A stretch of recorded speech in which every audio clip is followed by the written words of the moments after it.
Simon, at the weekend, Natasha Jonas retained her IBF welterweight title, split decision win over Mikaela in Liverpool. Was it the right decision from the judges? You're not sure, right? No, I think it was a harsh decision on Mikaela. I think I'm a huge Natasha Jonas fan. I think she does most things right in the way that she articulates and the way she performs and the fact she's gone on and got her world titles. But I think it's a difficult case to argue that she won that fight. Well, the scorecards read 96-94, 96-95 to Jonas, with one judge scoring it 97-93 to Maia. Natasha Jonas's trainer, Joe Gallagher, joins us live. Joe, good afternoon. You heard Simon there. And I think that view is echoed by many who are at the fight, and yet you must nonetheless be delighted that it went Natasha's way. Yeah, listen, Natasha Jonas obviously defended a world title. She's the champion. She was in Liverpool. And when you're a challenger in someone else's back garden, you've got to rip the title away. And she didn't rip the title away the other night. Natasha Jonas obviously stuck to the game plan, got rounds banked early on. We knew it'd be tired down the straight, and we hung in there and we got the win. I think the controversy is the 97-93 for Maia. I don't know what that judge was watching. Listen, if Maia had won by one round, not a problem. If Tasha had won like she has done, ain't a problem. But to say a robbery, it wasn't a robbery. It was a hard-fought contest between two girls. And Mikaela Maia, listen, Dan Raphael, the big boxing guy over in America, he had Natasha Jonas winning. Timothy Bradley over there in America, he had Natasha winning. People who know boxing knew what they were looking for. Tasha was 3-0 up after 3 rounds, 3-2, most probably, or 4-1 after 5. And when it became the firefight down the straight, it's what you look for. It's what you look for in a fight. It's very easy because down the straight, Mikaela was coming strong. And you remember the last couple of rounds, but you don't remember the early rounds when Natasha was outboxing her, her speed, her body punching, her counter punching. And that's how it is. But there's no controversy. Do you know what I mean? Natasha won the fight. The American judge gave Natasha the scorecard 6-4. The English judge gave it 5-4 and 1 even. But the judge the other way, 7-3. That was totally wrong. That's the scorecard that needs to be looked at. Do you think it's an unfair question, Joe? You've been on with us before and we've had a good laugh and a joke. But today, and I get it, in defence of your fighter, in defence of Natasha, you do seem very defensive about being asked about this with the arms crossed. I'm watching on YouTube. Have you been asked once too many times about this? Was it a fair outcome? I just think Natasha Jonas, obviously she drew Terry Harper. She was unfortunate with Katie Taylor. Last week in Liverpool, the amount of people who spent their hard-earned money that haven't been paid yet, it isn't the end of the month, that came out. There was 7,000 in the arena. She had a mural there. There was people at a public workout, school children. She's inspiring a whole older generation.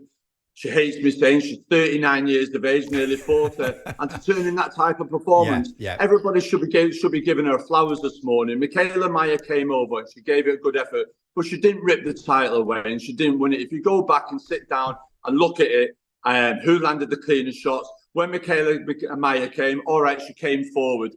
She landed some good shots. She won some rounds. But every time she threw, Natasha responded back. She counter-punched her. She check-hooked her with her. And everyone should be talking about what a great performance was Natasha Jonas and what an inspirational figure she is for the city of Liverpool. That win at the weekend, people are saying that makes her the most popular and the best fighter to ever come out of Liverpool. And that's the narrative and the storyline we should be talking about today. Even like Sky Commentary, they're backtracking on it now, Dave Caldwell. And it's like, why was he commentating? Where was Carl Froch, Matthew Macklin, them guys that know the boxing, do you understand? And Spencer Oliver was ringside and they gave it him because they had Maia around. I just thought, you all got caught up with Maia down the straight. She was huffing and puffing, but she wasn't landing the telling shots, and she did have good work rate. But Natasha had the rounds banked early on, and you're not looking at it as a 10-round fight. You're just going off of the emotion, the support. Yeah. Down the straight. No, I get completely what you're saying. I understand. And Simon, you're nodding to what Joe's saying. I agree with a lot of saying. And Joe's right. She didn't rip it away from her, but I don't necessarily think that is always the obligation upon someone to go. And I don't think Kell Brook went over to America and ripped it away from Sean Porter, but he still got the nod at the end.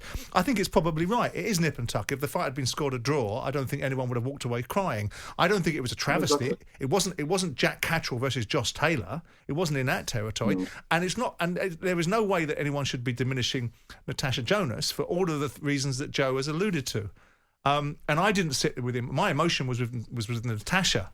My emotion was invested in Natasha. I have no investment in Mikaela Maya, but I still think it was very nip and tuck. And if it had gone the other way, as you alluded to, Joe, by one round, you wouldn't have been up and down, jumping up like a lunatic. And if it had been scored a draw, it would have been, people would have been disappointed because it was a draw. Yeah. It might lead to the conclusion that everybody says, if it makes economic sense, rather than Lauren Price and Katie Taylor to do this one again, they get to dance again. Yeah. What is next, do you think, then, Joe, for Natasha? Well, Natasha said in the ring, this must be her last year in the ring. She's always, listen, everyone knows I've wanted her to retire for a while. There's not much more she can do. She got the scalp, the name, the American name on her record the other night. She wants the big fights. And Jessie McCaskill, she's got a title that she hasn't won. That's a unified fight. And there's Katie Taylor, I keep saying, the two of them started the journey together in the 2012 Olympics. I think that both of them could have the last dance together at Croke Park. While Tasha's doing that, I think Mikaela Maya, she should fight Lauren Price, and the winner of them gets the opportunity to fight the winner of Natasha and Katie or another shot. But I think that's it. Lauren Price is wanting a big fight. Mikaela Maya's just lost a big fight. Put them two together, the winner of that then come and fight the winner of Natasha McCaskill or Natasha and Katie Taylor. But they're the fights we're looking for. Would we do a rematch with Mikaela Maya? Yes, of course we would. Why wouldn't we? It was a great fight. It's for one of the fights of the year, round 8. But like anything, it all has to make sense, and it also has to make money. And that's what Natasha's in the game for now in her twilight years of her career, or the last year of her career. Joe, terrific. Thank you very much indeed, Joe. We love it when you join us. Joe Gallagher, Natasha Jonas' boxing trainer. Natasha got the decision in the end and retained her title.